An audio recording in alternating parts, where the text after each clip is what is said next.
od 400 grama, no međutim dok se to iscijedi voda i to je na također oko 300 grama leblebi ćete imati to. Zatim šulja ulja, maslinovo ulje, vrlo je važno, što bolje maslinovo ulje imate to mi je ukusnije, ako imate domaće onda ste na konju. Zatim granule suvog bijelog luka i potrebna vam je tahini masa, to je susa.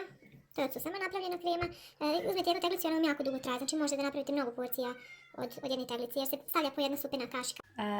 Također so i biber koji ćete dodavati samo onako kako ga budete blendali pa probate i osjetite prosto na nepsu da li vam treba biti malo više slano ili trebate još malkice bibera. Nemojte pretjerati bibera, samo mrvica ide, onako on ima svoju ulogu ali ne treba da izdominira ukusom tu.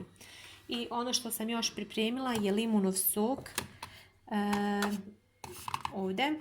Znači, htjela sam da vas poštedim te procedure. Sada ja cijedim limun pola sata i vi to gledate i ne znam, nije otvaram konzervu i sve. Pokazat ću vam kako je sve već pripremljeno. Samo dodajem sastojke u blender i koliko dugo tu blendam.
To je to.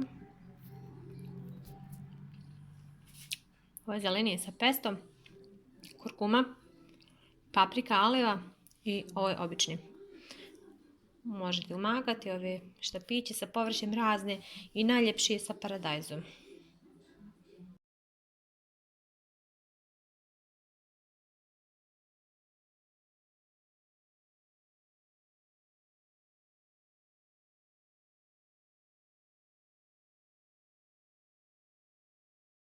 Naravno, pošto sam ja praktičan čovjek, ja ću iskoristiti svoje banane koje su već krenule da mi propadaju.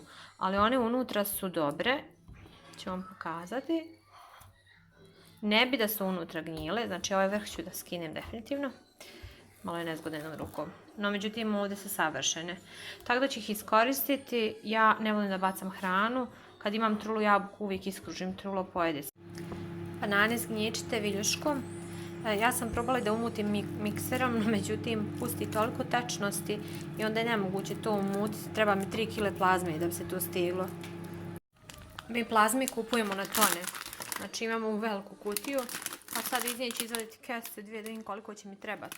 Ovdje sam imala možda ukupno neke 4 banane, ali one su bile male, tako da bi to bile 3 neke normalne veličine banane. Jesu ću satresti cijelo, ja znam da će im toliko sigurno trebati. Evo ga, tako treba smjesa da izgleda, spremna je za kuglice. Iskreno, ne mogu vam reći mjeru koju je sama dosipam plazom, zato što sve zavisi koliko su banane tečne. Ispalo je da mi je ova jedna kesa plazme sasvim dovoljno bila, to je idealna količina, evo ovo će biti fino čvrsto za kuglice. Evo, ovo su kuglice kad se umijese.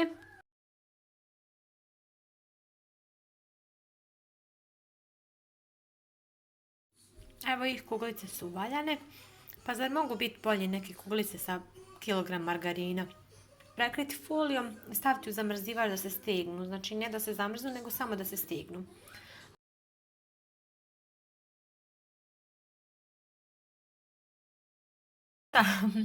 U ovih sat vremena ovo je sve što mi je ostalo. Kako je ko dolazi u kući, tako je odnosio po jednu zdjelicu. Meni je baš drago zbog toga. Aj probaj, da me. Šta je to? Humus sa sjemenkama. Ne. Probaj. Ne. Probaj. Samo liz.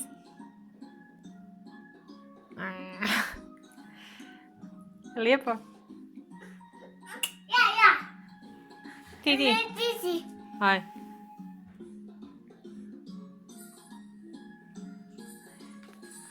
Valja? Češ? Nisi siguran. Ja sam vas prevarila. Češ?